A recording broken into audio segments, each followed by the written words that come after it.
Well, it is quite dry at this time of year. We are in mid-September. The heat has started to come on. It's nice to see in their kind of some of their planting beds that they have left the leaf material to shade the soil, to rot down, to kind of mulch everything.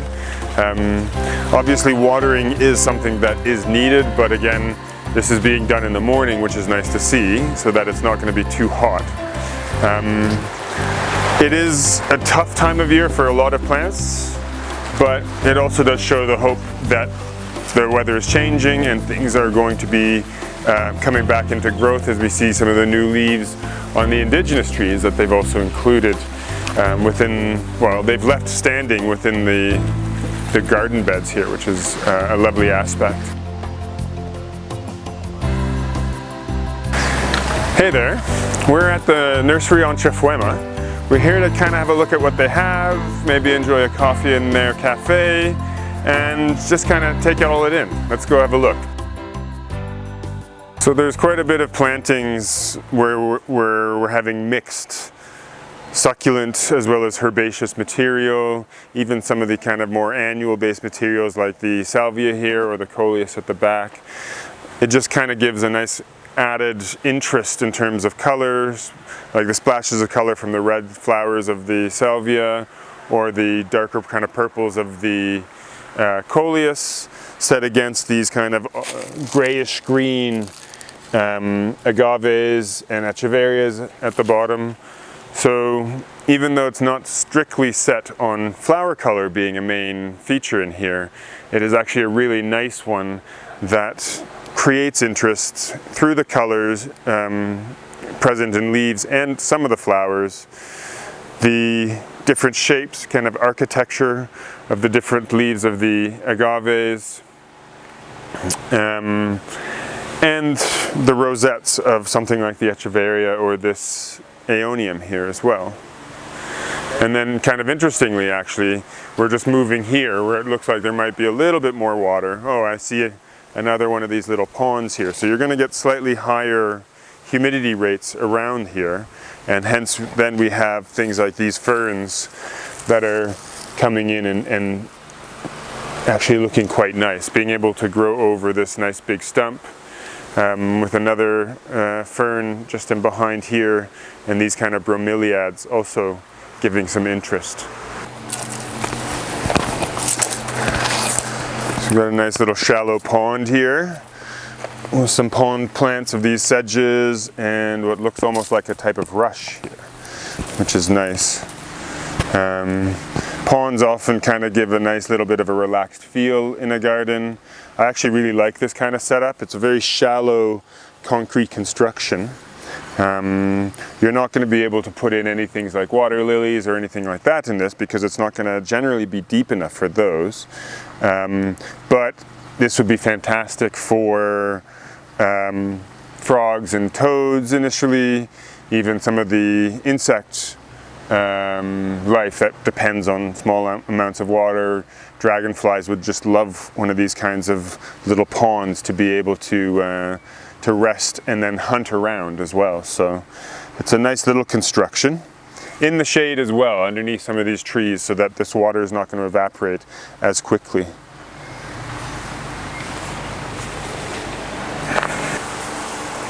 Yeah, I'm going to buy a few coffee trees.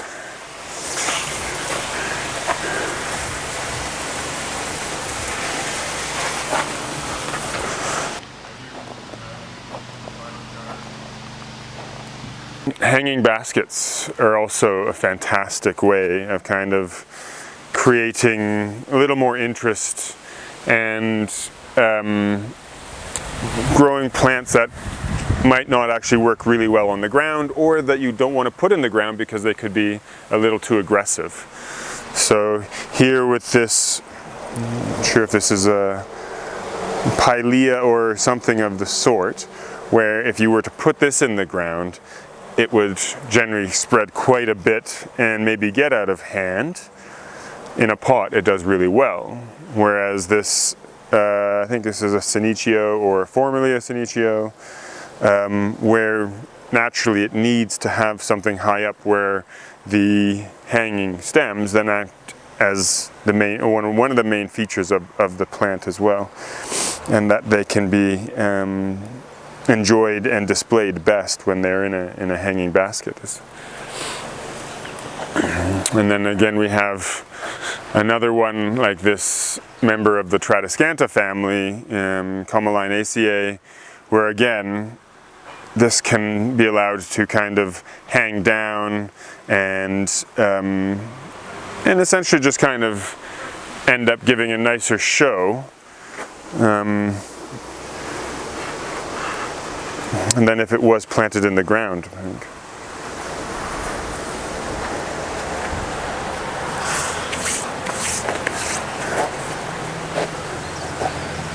All right, shall we go into the back then?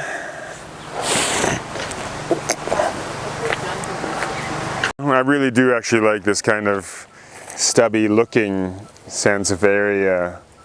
I'm not sure if it's a cultivar or if it comes from specifically one of the species. It looks like Cylindrica or Pearcii, but obviously the kind of height and the thickness of each leaf is actually quite stunning. It's a nice little one.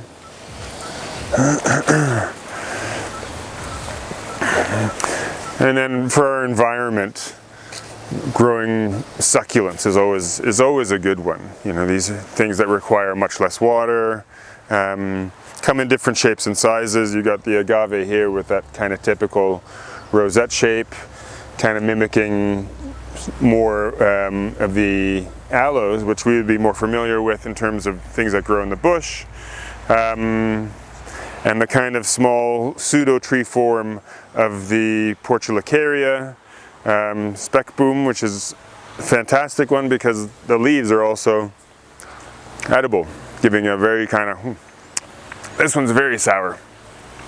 Ooh. But we are still getting that kind of nice color contrast with the bluey gray foliage, the greens, and then some of the yellows on the variegation within that. You know, there's so much to be said about succulent plants and their ability to grow in our climate here where we have such a long dry season.